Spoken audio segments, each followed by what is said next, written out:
Mrs. Greco puts down the phone. She is now as calm as any Italian mother you've ever met. You know, they're usually making a yummy pie before they pull out their guns.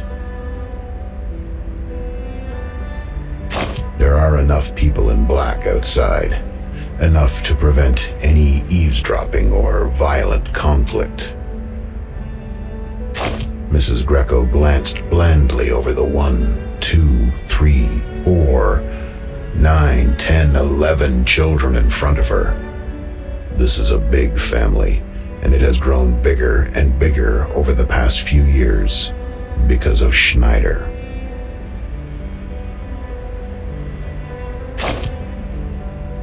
They're Schneider's sisters. It's hard for the Grecos to tell them apart. But Schneider is different.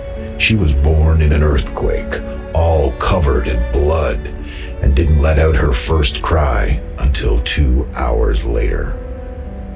It wasn't until she was 1 year old that her father noticed that she had never been baptized. The Grecos are not good at dealing with gang affairs.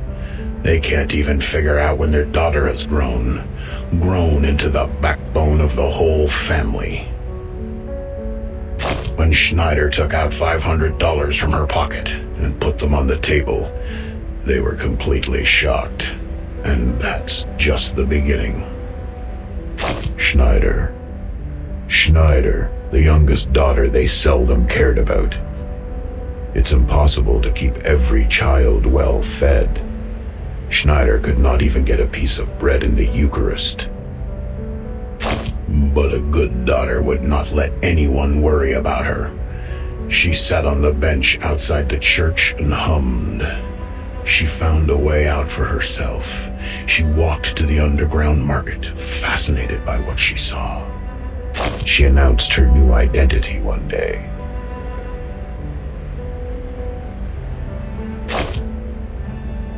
The identity you know now.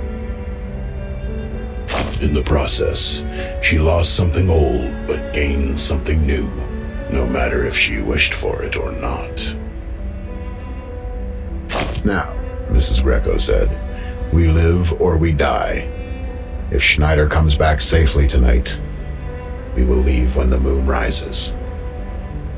The doors are closing in front of us, one after another. But the benevolent Maria will give us the ultimate shelter. My children, remember today forever. Her words speak for her status, but Mrs. Greco's eyes never moved away from that small Madonna on the table. The hem of her clothes was soaked in tears. 4 p.m. A family is determined to start a new journey.